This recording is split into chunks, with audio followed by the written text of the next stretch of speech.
আমি আপনাদের সকল গ্রামে এসেছি আপনাদের ভোট চাইবার জন্য নয়।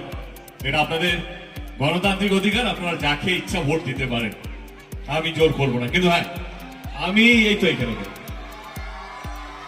আপনাদের আশীর্বাদ, আপনাদের ভালোবাসা, আপনাদের বিশ্বাস এবং আপনাদের দোয়া, এই চারটে জিনিস যদি থাকে, যে কোনো প্রার্থী, যে কোনো দল চোখ বন্ধ করে যে কোনো নির্বাচন জিতে যেতে পারে।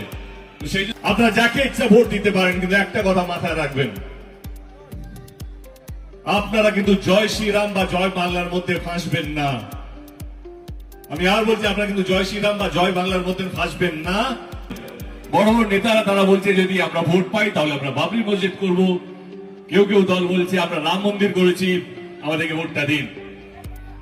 কিন্তু বিশ্বাস করুন, শুধু বাংলা নয়, ভারতবর্ষ নয়, পৃথিবীতে যে কোনো নির্বাচন কোনো মন্দির বা মসজিদ বানানোর জন্য হয় না।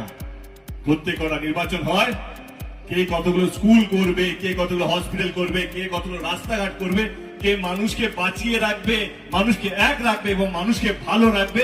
এই নির্বাচনটা হচ্ছে সেই নির্বাচন।